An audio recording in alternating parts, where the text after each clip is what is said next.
Alright. The trial's going well so far. I'm channeling my inner Edgeworth, and pretty much I haven't got any penalties so far, but I feel like, it would be appropriate if I did, lose some penalties, or got some penalties, while testifying, or rather, while Larry's testifying, That would make sense.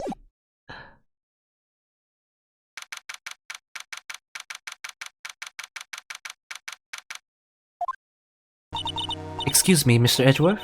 I'm not really sure what to say. Iris, we only have 20 minutes. There are two things which I need to ask you before we reconvene. Alright, I'll help you in any way I can. First, about that night. You really didn't go to the inner temple, correct? The last witness claims to have met and talked with you in the training hall. Either you or Sister Bikini is lying. Mr. Edgeworth, it is just as I said yesterday. Until the incident occurred, I was in my own room in Hazakura Temple. Very well. The second thing then. That night, the temple's snowmobile was used in between the time Sister Bikini returned to the main hall and when she bore witness to the murder. Sometime between 10:30 and 11 p.m. that night. Were you the one who used the snowmobile? There is only one key for the snowmobile. The only person who could have used it was me. So it was you. But why? What made you go out to Dusky Bridge? I'm sorry, Mr. Edgeworth.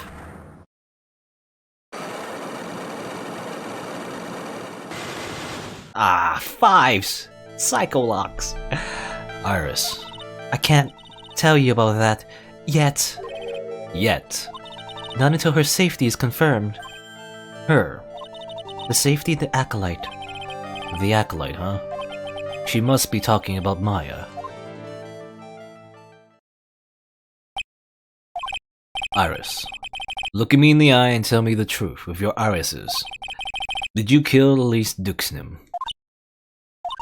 No matter who or what may come, I could never take a life. As I thought, no psycholocks. Psycholocks. Very well, it is my job to get to the truth. You'll discover this for yourself soon enough.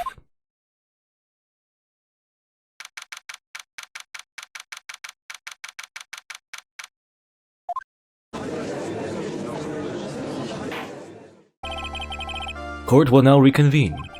Miss Von Karma, where's the witness? During the break, a man was detained for suspicious behavior in the gallery. Suspicious behavior? He was sketching something very intensely. Dare I ask what the witness was sketching when he was detained? He drew a terrifying woman, armed with a demonic face and a vicious whip. I can only presume that his intention was to capture— Whoa! Anyway, it's time to drag this pathetic excuse from an artist before the court. Loris Duxnim, I hope you're ready. Get in here! It would seem that whip is going to see plenty more use today. Ow! Your sketch is in contempt of this court. Hey, I was just artistically rendering— You tried to run away from the bailiff who was trying to hand you your subpoena, correct? Look, I'm nothing but a fledgling artist trying out in the mountains. I'm only down here in the city because I ran out of green paint. Well, to use the technical term for the color, Viridian. Larry, this isn't an art store now, is it? I know, I graduated junior high, okay? Look, art is all about working the fields, isn't it? Working in the fields?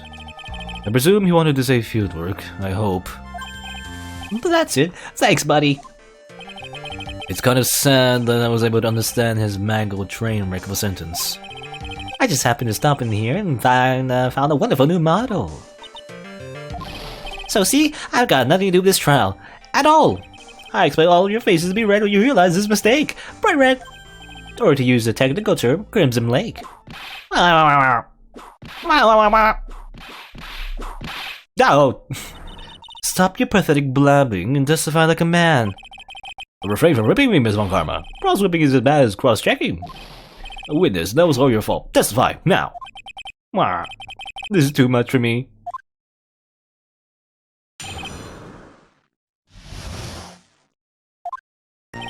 I was at the lodge out in the mountains looking up at the stars that night. I walked to the bridge a number of times, but I didn't see a snowmobile. I didn't see anyone at the bridge that night either. The girl I was waiting for didn't show up. My teacher died on me. And I'm all alone now. Aren't I, edgy? Witness, please refrain from talking directly to the lawyers during your testimony. I'm just nobody, nothing but a small worthless man, aren't I? And why wasn't I asked for my name and occupation or anything else? Mr. Edgeworth, this man seems like quite a severe inferiority complex. He's recently been the cause of numerous incidents. I think he's finally realized for himself just how much of a nuisance he's been to other people. Yeah, that's right. I'm behind everything, every case. Watch out, okay? Just touching me will make you internally unhappy. Well, then let's proceed with the cross-examination. No touching, thank you. We can delve into other details at a later time.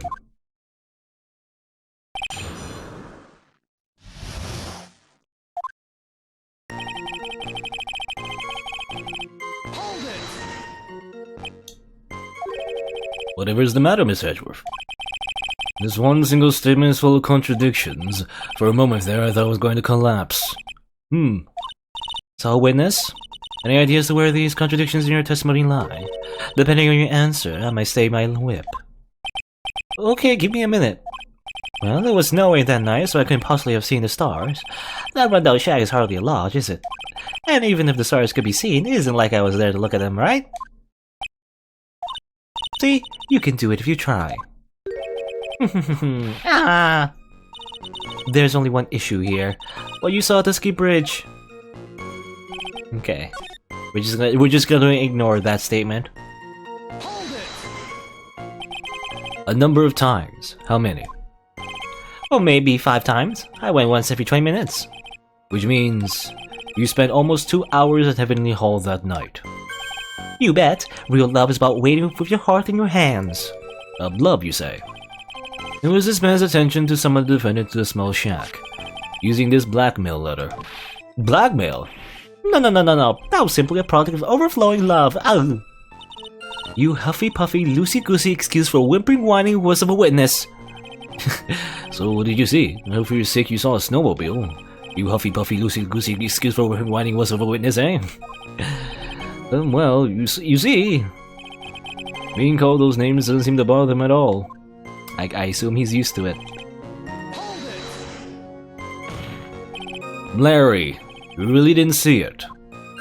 Hey, no need to hit your desk, I can hear you.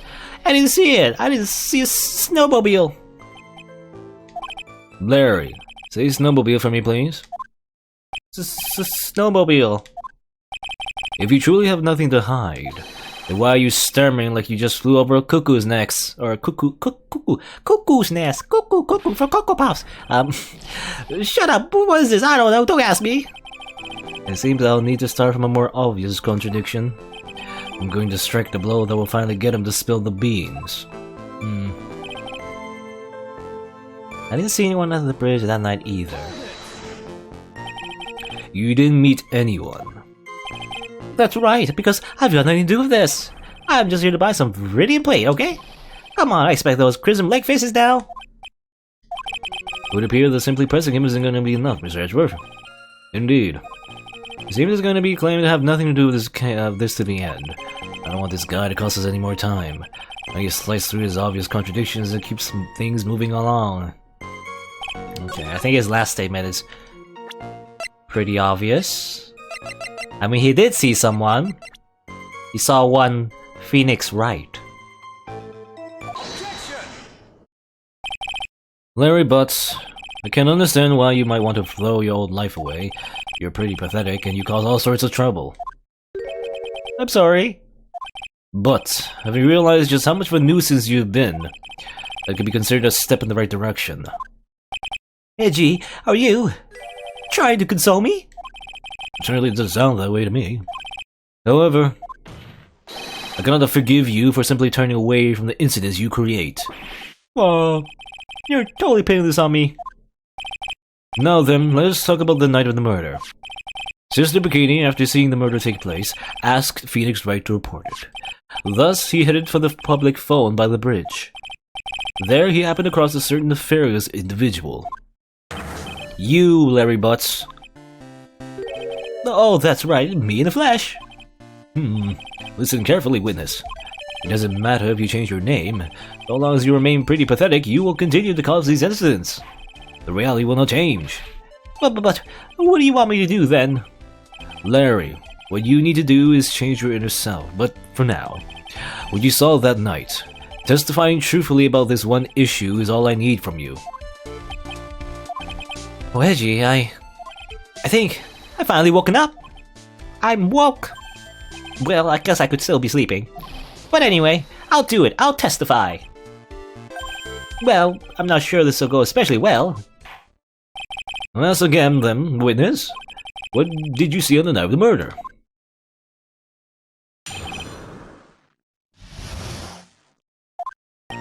I went to the shack around 9, so it would have been about 10:30 p.m. I was lying on my bedding when a white flash almost blinded me. Okay, he's lying on like a straw blanket or something. Was he reading manga? I looked out the window and Dusky Bridge was on fire. There was still some thunder, but I went right away to check it out. That's when I ran to Nick. You certainly saw quite a lot, didn't you? So what happened to the bridge after it caught on fire? It was like me after a 3 days stint chasing a girl. It totally burnt out, like almost totally gone. I mean, trying to cross the burning remains was what caused Nick to fall. What did you say?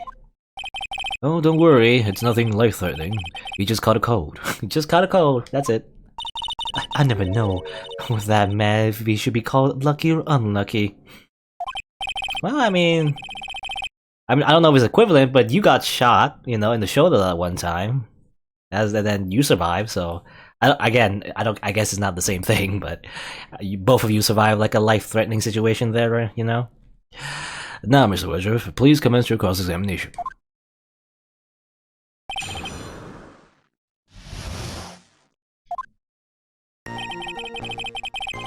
Went to the shack around 9, so it would have been about 10:30. 10:30? 10:45. I mean... 15-minute difference, I guess. Oh, what did you do? I was there in the cold for an hour and a half, rather? Well, if you really must know, I was busy being excited, I guess. Excited? Never even ask. Well, I said the meeting time at 10 o'clock p.m., right? But I couldn't wait, and I thought she might come early, too. Well, it appears she didn't come at all, in the end. Because they never arranged to be in the first place, did they? Oh, shut up. Don't go picking my thumb, Mary Smart. Anyway, I was getting a little worried. I thought maybe Iris had lost her way. So every 20 minutes or so, I went to the bridge. But I didn't see anything particularly suspicious. I didn't have anything else to do, so I went back to the shack to wait for her.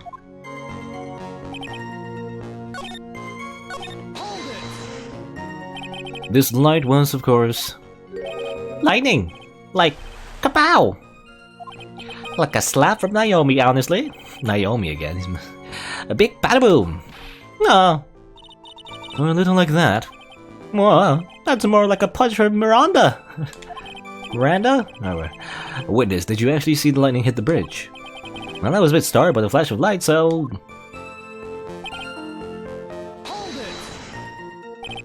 Seeing that, what did you do?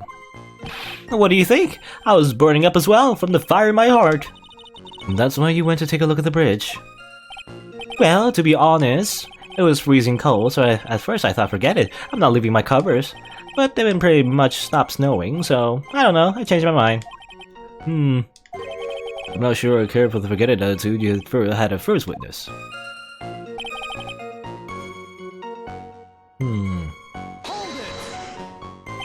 You said right away, but exactly how long after the strike was that?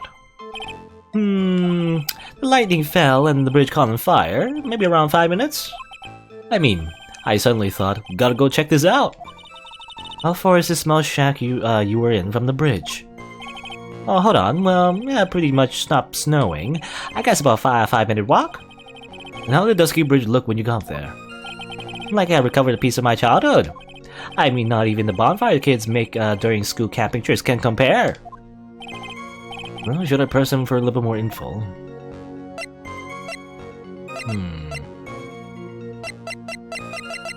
Why didn't you call anyone? Larry, let me ask you one thing. What is it, Edgy? What's with a serious face? Why didn't you call anyone? Huh? What do you mean? Normally, when faced with a towering inferno, one would try and tell someone. There's a public phone right by Dusky Bridge, correct? Ah, well, of course I thought of doing that. So then, let's hear why you didn't. Huh? Yeah, okay. My reason. It isn't that I didn't try to tell anyone, I just didn't have time to, okay? Arrived at the bridge and Nick showed up less than a minute later. You claim to arrive at the bridge at the same time as Wright. Yeah! I thought I better tell someone about this, but then Nick came up yelling about murder. It totally made me forget about the bridge. The fire was pretty much out by then anyway. What's this feeling? I suddenly have a terrible cause of unease. It was after contacting the police that Phoenix Wright fell from the bridge, correct? Yeah, that's pretty much it. More or less. You told me about the burning bridge yesterday. There's something that still doesn't quite fit. It looks like, despite his change of heart, Larry still isn't telling us the whole truth. Around 10:30. Can I press this again? Can I use like a different option, you know?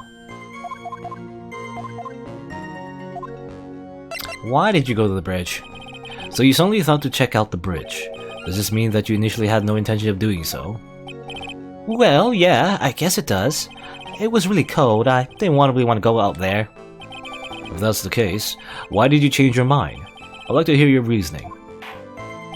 In which case, please give the testimony to that effect, witness. My reasoning? Okay. I thought I never got a chance to see something so big burning.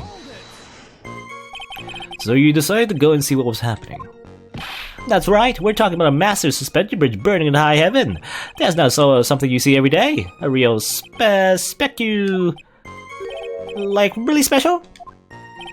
Do we really trust the witness who's unable to pronounce spectacle? Well, Knight seems to love hitting this poor witness below the belt. Well, my motto is hit life back as hard as I can. Wow! I'll give you a few hits too, you like, with my whip. Okay, well, I think I want to go back to the testimony where he said he met Phoenix, actually. So we're gonna do this again. Go back here, because I think that's suspicious.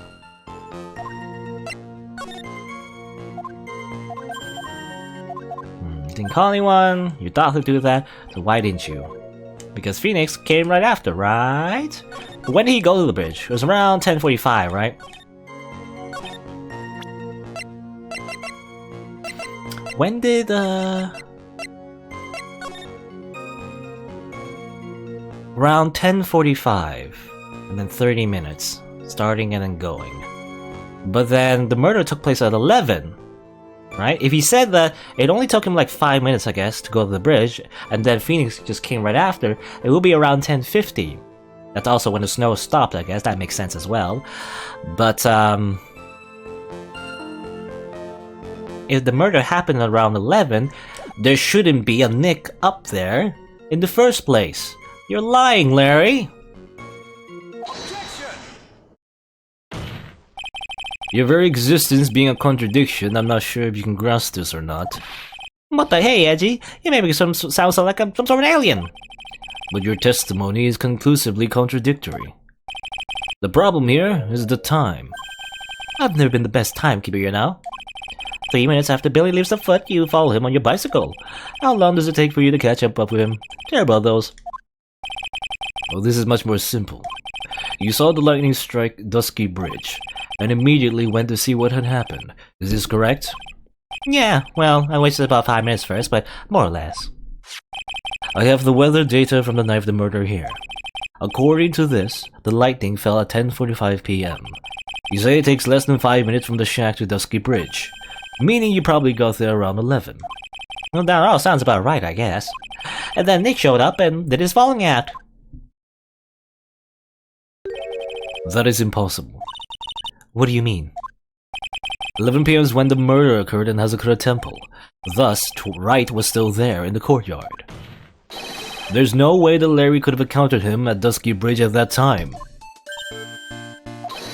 Ah, excuse me, I have an objection. You do. Hey, Edgy, how many times do I have to say this? I'm not Larry, I'm Luis Ducro. It has not been proven the murder occurred at 11 p.m. The sister only said around 11. In which case, it could have been earlier than that. What's your footing there, Miss Francisca Von Karma? The slope ahead is slippery. But there is still no way that Wright could have been at Dusky Bridge at 11 o'clock. And why not? It is clearly written here in the weather data report. It took around 30 minutes for the bridge to burn out. Therefore, the bridge must have been burning until at least 11:15 p.m. Which means what exactly? Wright did not see the bridge while it was being consumed by the flames that night. In fact, he did not arrive on the scene until after the flames had died out. Larry, you arrived at the bridge at 11 o'clock, but Wright did not make it there until at least 11:15. I suggest you stop hiding things and just tell us the whole truth. Now then, what happened during these missing 15 minutes? I feel like I just got brutally woken up by the toilet splashback. I guess I was still sleeping after it happened to me.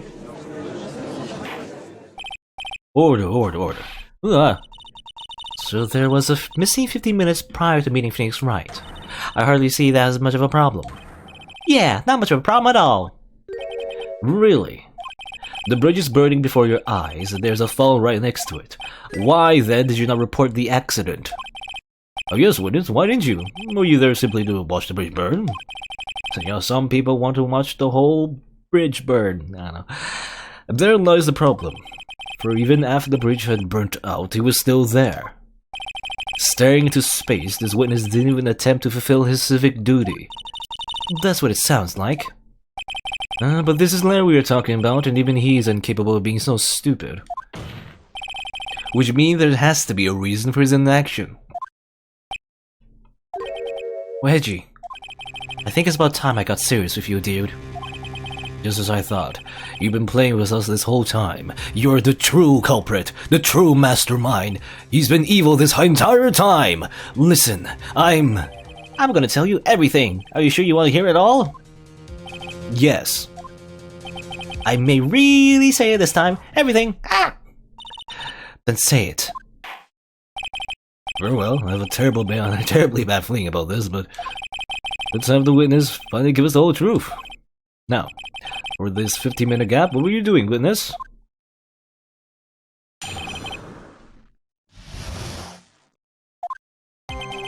I'm a Duxnium. I'm an artist. What do you think I was doing? Sketching, and from the bridge.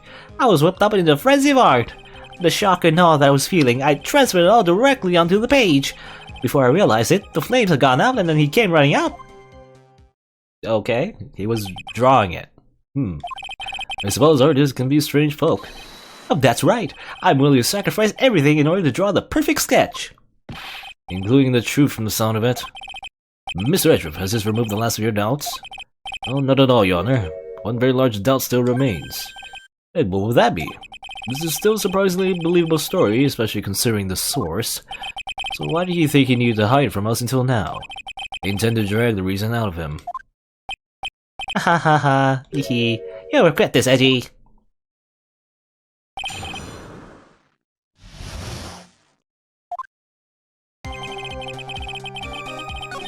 No, I mean that.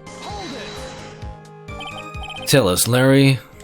My name is Luis. Get it right. Mistakes like that are what keep you from being popular with ladies like I am. Who exactly are you? I'm Luis Duxnium, apprentice extraordinaire. That's what he calls himself in any case. Then you are an artist. Of course, I'm an artist, the real thing. Yet again, that's what he calls himself. Names mean nothing. There's only one issue I care to discuss. What were you doing? That's a very big issue indeed. Sketching the burning bridge. The burning bridge and everything that came with it? What came with it? You want to hear this from my lips, do you, Edgy? You'll regret this. The sketch of mine is... Enough. Just take that ridiculous sketch of yours out already, witness. What are you talking about? I don't know what do you mean? That does indeed appear to be the fastest solution. I'll leave it to you, Mr. Edgeworth. What should I do? I've got a terrible feeling that the instant this sketch is revealed, the entire world may be changed by what is depicted there. I'll leave it. Can I leave it for now? I cannot recommend looking at the sketch. His works of art are the first of nature, best measured on the Richter scale. But that's right, they'll shake your heart to pieces. This Gordon was yet to make the earthquake standards. I think we better pass.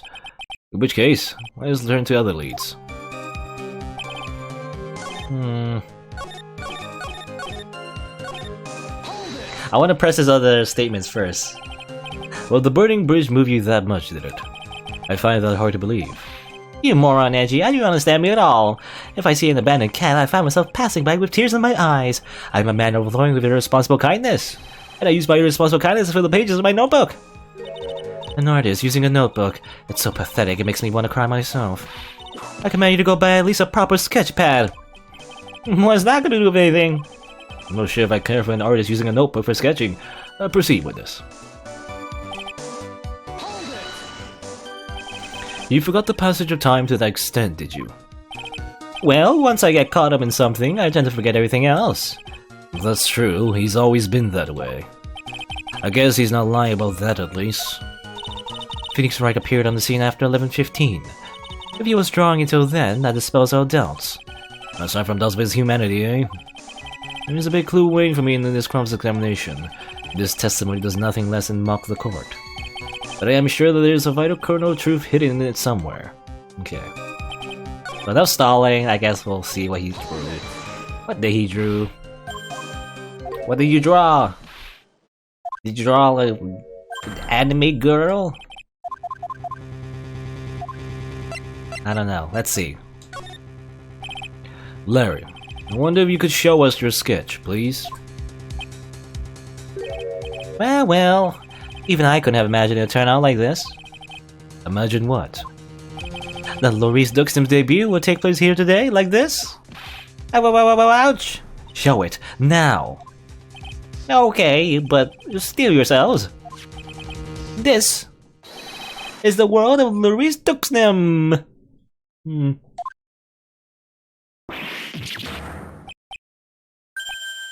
Well... So this is Dusky Bridge, correct? Well, maybe there was an anime girl after all. It looks like it. Quite a large bridge, isn't it? You're responsible for karma. Yes, well... It's a better drawing than I expected. Isn't it? Isn't it? I struggled to read those flames, I really did. Yes, I'm sure you did.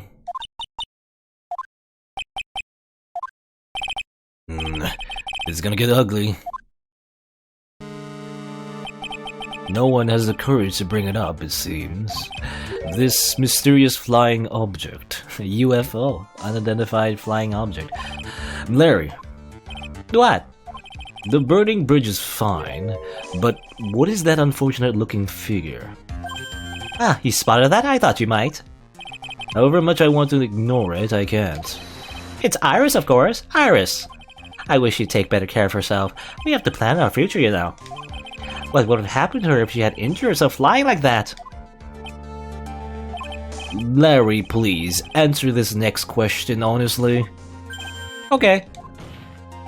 Are you really claiming to have seen this? Are you claiming to have seen this silhouette of the defendant flying over a bridge that was engulfed in flames? Yep, that's what I saw. That's why I drew it. I'm an artist, a real artist. The girl, she's really high above this picture.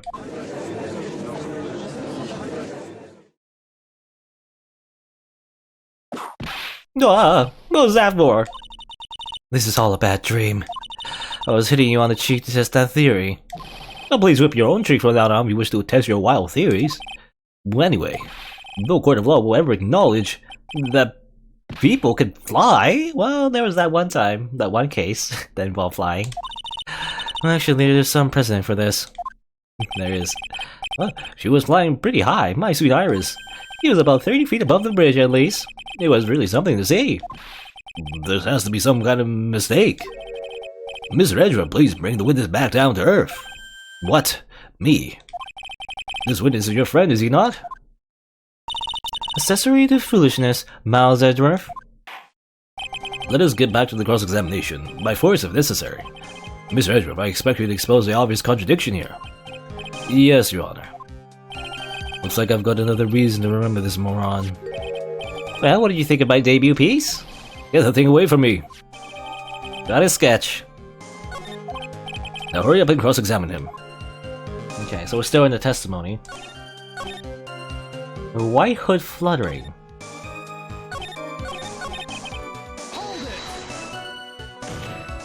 Just where do you see this sight from? Hey, no need to shout! When I was lying in bed in that rundown shack, the crack of the lightning bolt made me realize the bridge was burning. I just watched it for a while from there, thinking how nicely it was burning. Then after about 5 minutes, I saw it. The defendant flying. That's right. That's when I decided to go on the bridge. I see. That all makes sense. Aside from the sketch itself... Yes, this sketch doesn't make any sense. I just need to convince the artist that his work is ludicrous. Her white hood fluttering, eh? That makes no sense. Iris didn't have her hood back then. Haha! Larry, what did you really see that night? Not that I particularly care. In your position, that's just being irresponsible. I knew exactly what I saw. I'll give you a whole $1 that is the truth. If that is truly the case, then there is one thing that we can say for certain. What might that be? That the person who flew over the bridge could not have been the defendant Iris. What? What do you mean? I don't understand. Ah. A foolhardy folly of a foolish statement by an equally foolishly foolhardy fool. How exactly can you make this claim? Tell us, Larry. According to this picture, the individual whom you say you saw was wearing a hood, correct? Of course he was. The rundown shack is quite away from the bridge. The hood is what told me that this floating angel was my Iris. The hood is my darling Iris, and Iris my darling hood. Blah. It seems there are bigger fools in this world than the one at the defense's bench. Larry, there's something you need to be made aware of. On the night of the murder, Iris wasn't wearing her hood. She had given it to Wright as a gift. Are you going to change your story now? Perhaps suggest it was Wright who took flight? What are you talking about? I think you understand what I mean just fine. Why? Why did Nick have Iris's hood? What? Edgy, what's going on with Iris and Nick? Why you, Nick, you dog? That's all Larry cares about. I do believe that this unbelievably mysterious sketch is destined to disappear, discredited and discarded, straight into the garbage next to your waifus.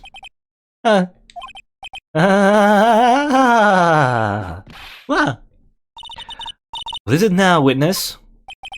Well, it feels like I've been waiting 25 years for this very day to come.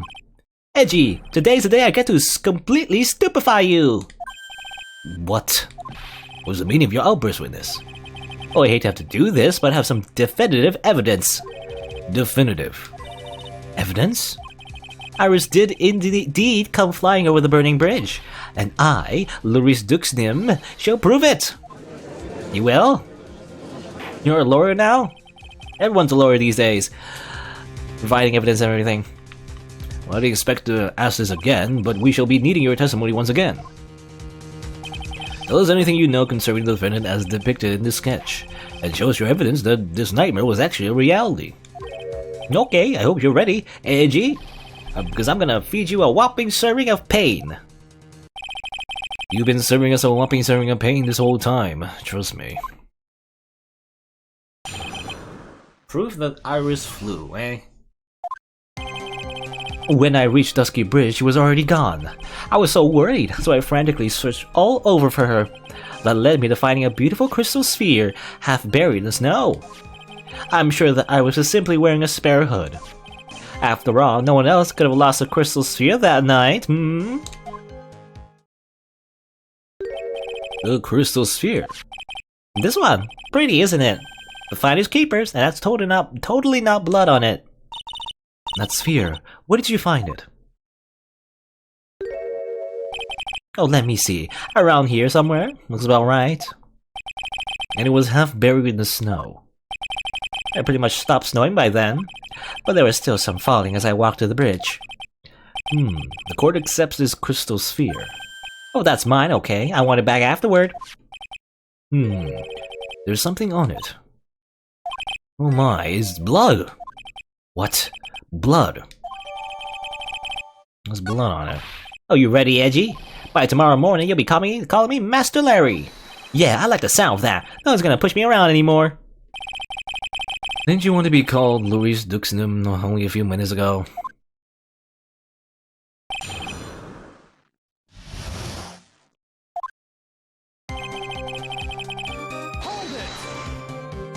So, you went to the burning bridge. That's right, to meet Iris. She actually flew to get to me. The least I could do was meet her halfway. But the vendor was not at the bridge when you got there, you say. I guess she went back to Hazakura Temple. She's a girl after all. She must have wanted to look her best. Oh, it must be lovely to live in the fantasy land of Larry's mind. Actually, it's so depressing that I can't even work up the energy to the point. So, what did you do next?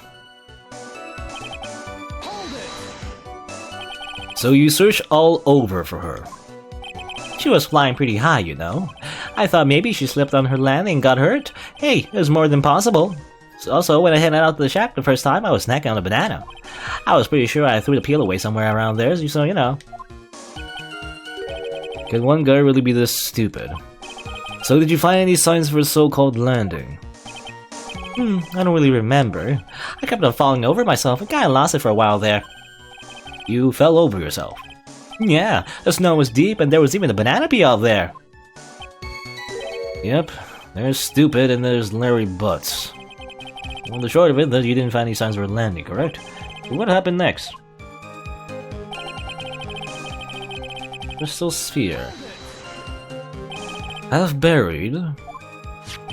It was sitting in the snow with a little gathered on top of it. It was very hard to spot, actually. I mean, it was dark out too. I'm impressed. You did well to find it. No matter what you may think when you look at me, I'm a pro, a genius security guard. I used a pen light I borrowed from my company to help in my search. And it sparkled really brightly as if it were saying, "Here I am," to me. It does indeed look very much like the crystal sphere on Iris's hood. But need I remind you that she was not wearing her hood that night.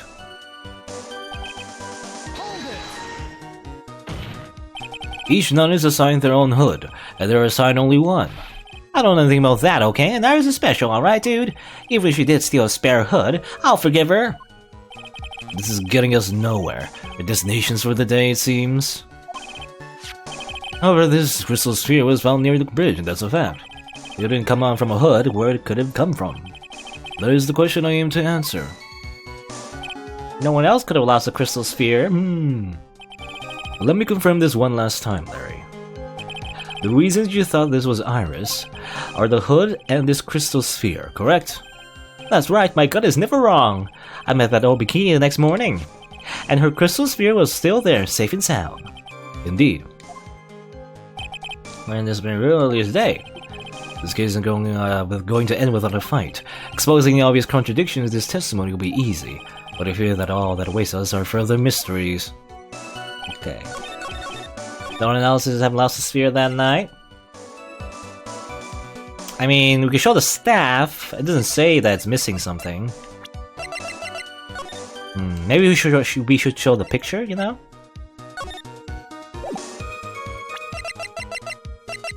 Yeah, I mean, either we show the picture or the staff, I feel like. I think maybe the picture makes more sense because it does show the actual sphere on it. Makes sense to me. Larry. That night, there was someone.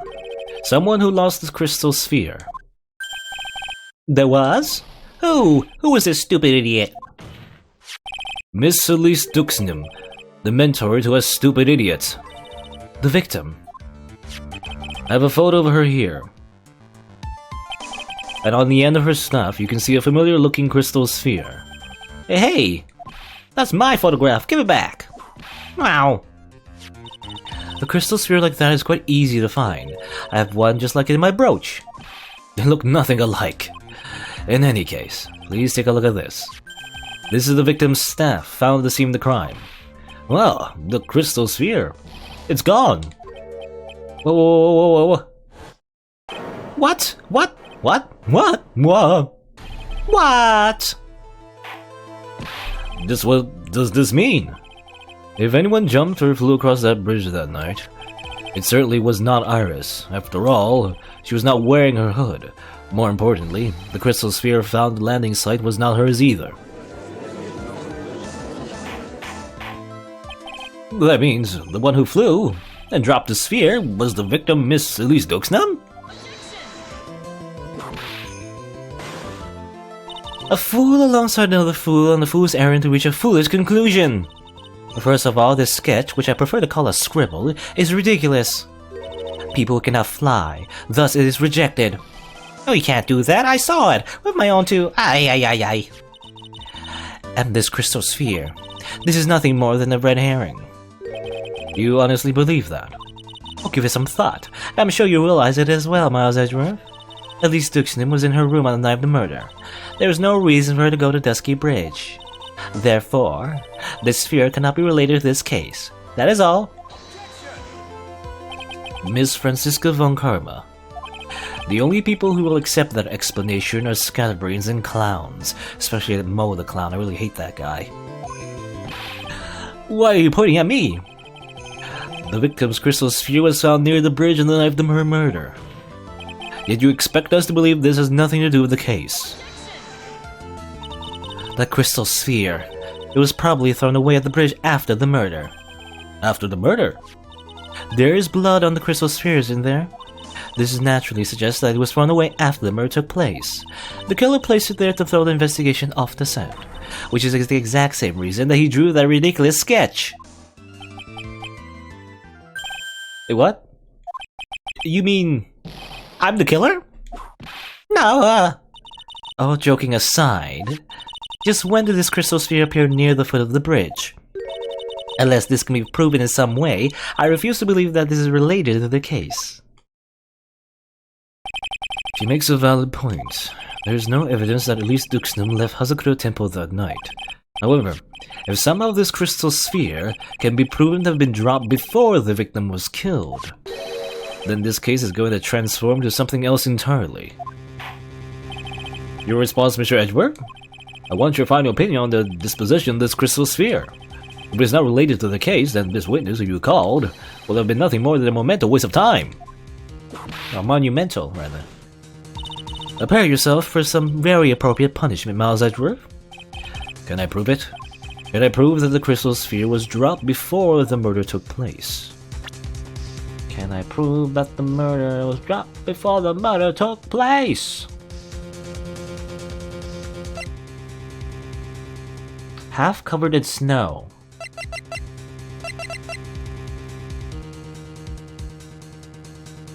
There's blood on it.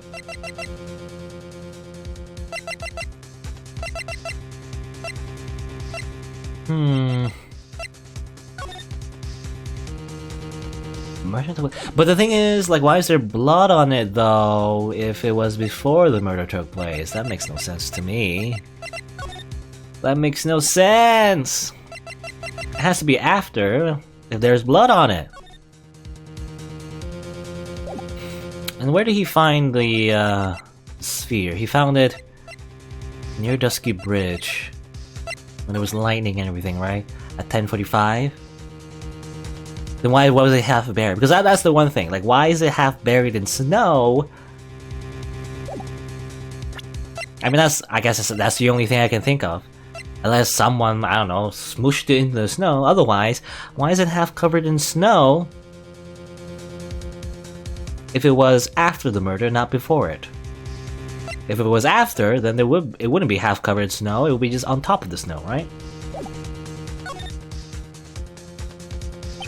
Can I prove it? That isn't the issue. To simply prove it. That's the only option. That's what he'd do. That's the way Phoenix Wright would do this. Your Honor, allow me to prove something to you. I will prove that this crystal sphere is a vital link to solving this case. You would do what? Now look in your eyes. You remind me of Phoenix Wright when he's cornered. That should come as no surprise. Because right now, I am Phoenix Wright, and I am indeed cornered. Even though I'm acting smug, I'm actually not... I'm bluffing. I already present your evidence, Mr. Edgeworth. Evidence that proves the crystal sphere was indeed dropped before the murder. Before the murder. Weather data? Weather data? Weather data, right? Because again, why is it half buried in the snow? The only way it could have been half buried in the snow if it was after, right before the murder, when it was still snowing. If it was after, then it would be impossible because it stopped snowing in the first place after the murder, at 11 o'clock, right? Your response, Ms. Von Karma? Birds of feather flock together. Are you familiar with this phrase? Uh-oh. Miles Edgeworth. I think one such bird is calling for its fellow now. Go, Edgy! Do it! Prove it! Win! Win, win! He's cheering. It's as though I'm listening to ominous calls of ravens! No! So what can you do? Oh, you do? Well, one more chance, Your Honor. I can't turn back after coming all this way. The time of the murder, when the crystal sphere was dropped. I need to find proof that the letter happened first. That the crystal sphere was dropped first.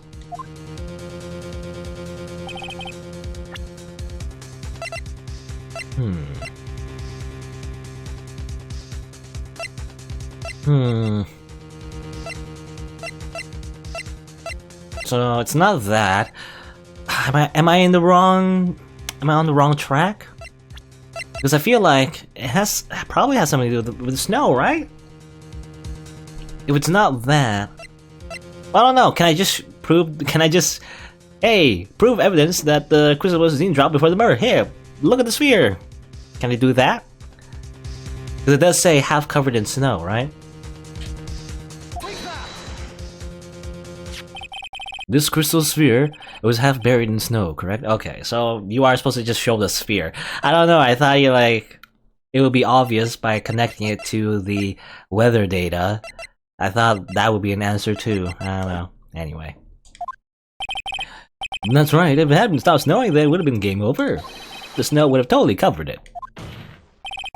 That's all I need to hear from you, Larry. Your testimony makes one thing quite clear. What? When the crystal sphere was dropped, it was snowing, even if it was ever so slightly. Snowing. On the other hand, let us look at the scene of the murder. As proven earlier today, there is no snow on the victim's body. Oh. Therefore, the crystal sphere must have been dropped before the murder. What? Order! On the night of the murder, the victim did indeed go to Dusky Bridge, and there, something occurred that caused the staff's crystal sphere to come loose. What? What could that have been? Brr. This sphere? There is some blood on it, isn't there? Allow me to raise a certain possibility at this junction. The real crime scene was near the foot of Dusky Bridge. The murder didn't take place in the Hazakura Temple courtyard? Only a fool would suggest such a foolish piece of absolute foolishness! Just who is this fool? And which part is so foolish, Miss Von Karma? Have you been paying attention? Have you been paying any attention this whole time, Miles Edgeworth? The sister saw everything. She saw the victim being killed by the defendant in the Hazakura Temple courtyard! That's not exactly true, now is it? To put it more precisely, what she saw was the murder weapon being removed from the victim's body. That's the same thing! No, it isn't. You said it yourself. Fairlow blood is actually lost at the moment of the blaze assertion. If you want to talk about when the most blood would be lost on the body, that will be when the blaze removed. If that statement is the truth, then Dusky Bridge could very easily be the scene of the murder. The murder weapon was not removed, thus there was no bleeding. You are forgetting one vital thing, Miles Edgeworth. At least Duxnim's body was found in Hazakura Temple. On foot, it takes 15 minutes to travel from Dusky Bridge to Hazakura Temple. You mean to suggest someone carried the body all the way there? I've made it this far. The only place to take this is to the end.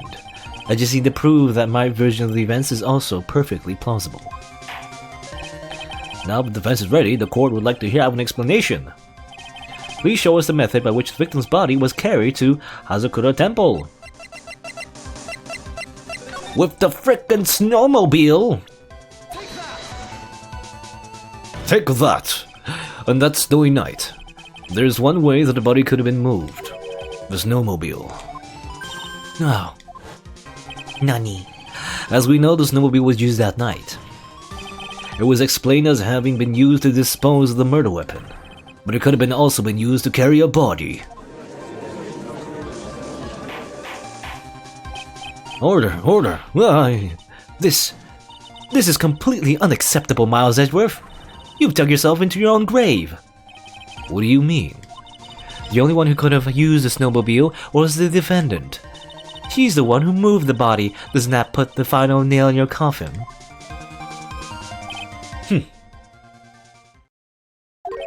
You're too late, Franziska von Karma. And in fact, the defense has proven something else entirely. We have shown that this case requires further investigation. What? Where was the victim, at least Duxnim, really killed? If her body was moved, whatever for? And finally, just what does this image mean? Do you even think about that? Such a creature could never see the truth, let alone describe it. This witness certainly sits on one of the lowest possible branches of humanity. However, he would never utter a lie that could hurt a girl with whom he is enamored. He drew this, so it is something that actually happened. The defense stands firm on this point. Edgy! Oh, thank you! That settles it, then. I cannot give a verdict under these circumstances.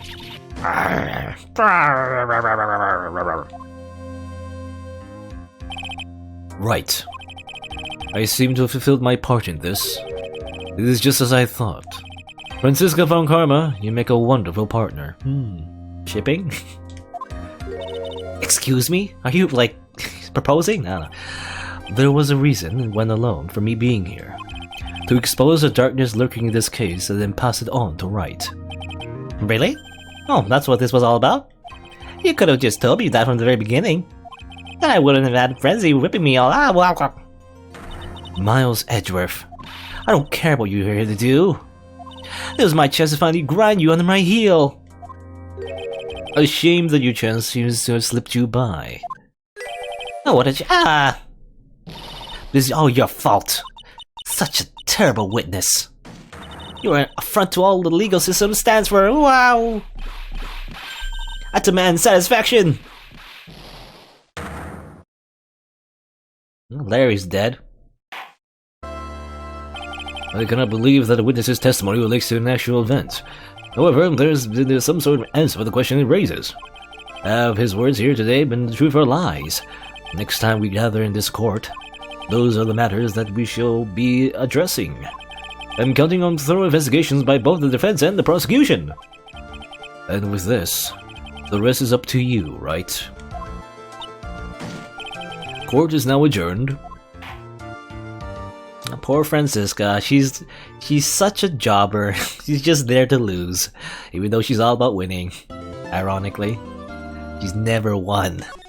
At least until, you know, like from her debut, from her debut to here in Japanifornia, she's just never won.